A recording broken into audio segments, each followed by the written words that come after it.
One of my favorite things about creating videos for you is reading and responding to your comments. They really encourage me to keep making these videos. I read all of them and respond to as many as I can, so please keep them coming.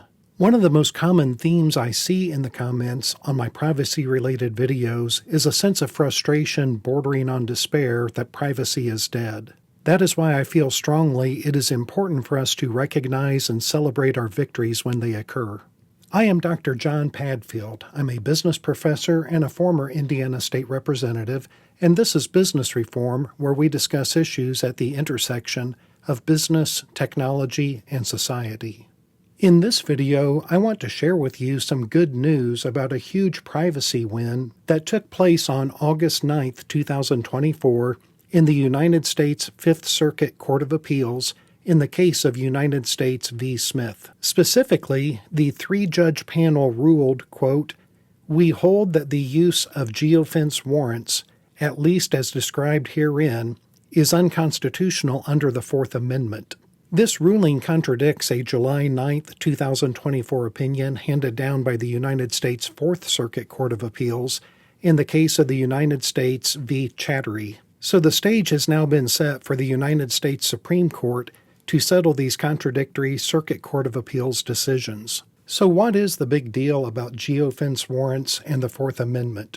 The Fourth Amendment reads, "The right of the people to be secure in their persons, houses, papers, and effects against unreasonable searches and seizures shall not be violated, and no warrants shall issue but upon probable cause, supported by oath or affirmation, and particularly describing the place to be searched and the persons or things to be seized." Let me repeat that last part. No warrants shall issue but upon probable cause, supported by oath or affirmation, and particularly describing the place to be searched and the persons or things to be seized. In other words, if a police officer wants a search warrant, they need to describe in detail to a judge the place they want to search and the persons or things they expect to find in that search. They must also support this assertion by oath or affirmation with adequate evidence to convince the judge that such a search is reasonable. The officer cannot just say, "I have a hunch."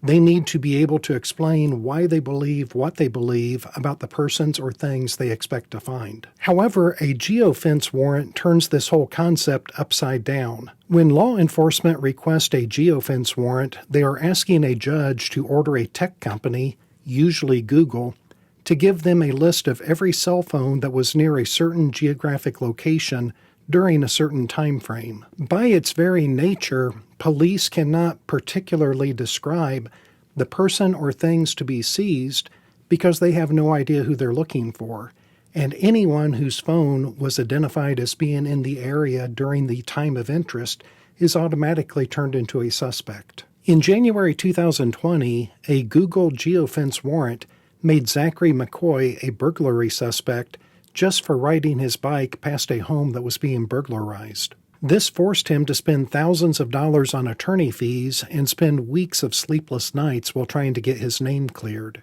Another Google geofence warrant led to an innocent 23-year-old man being falsely arrested for murder and spending 6 nights in jail. According to a transparency report from Google, they started receiving geofence warrants in 2018, and by 2020 they were receiving nearly 12,000 geofence warrants just from United States, state, and federal law enforcement. According to an article in Bloomberg Law, linked in the description of this video, geofence warrants have been used to prosecute protesters from Kenosha, Wisconsin to Washington, D.C. For what it's worth, that same article quoted Apple as saying it does not store the location data needed to comply with geofence requests. 2 quick announcements before I share a final quote from one of the 3 judges who ruled that geofence warrants are unconstitutional under the Fourth Amendment. First, if you want to reach me directly and privately, you can email me at businessreform@proton.me. And second, I am available as a keynote speaker for conferences, meetings, and retreats. Feel free to contact me at businessreform@proton.me or via my LinkedIn account at linkedin.com/in/John Padfield. Fifth Circuit Court of Appeals Judge James C. Ho wrote a concurring opinion in United States v. Smith that I have linked in the description of this video. It reads in part, "Geofence warrants are powerful tools for investigating and deterring crime.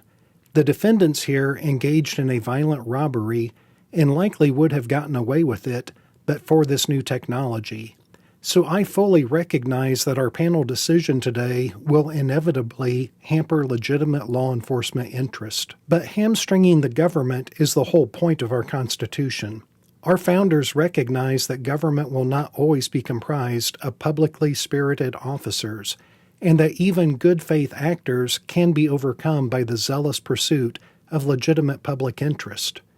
If men were angels, no government would be necessary. If angels were to govern men, neither external nor internal controls on government would be necessary. But experience has taught mankind the necessity of auxiliary precautions. It's because of human nature that it's necessary to control the abuses of government. Our decision today is not costless, but our rights are priceless. Reasonable minds can differ, of course, over the proper balance to strike between public interest and individual rights.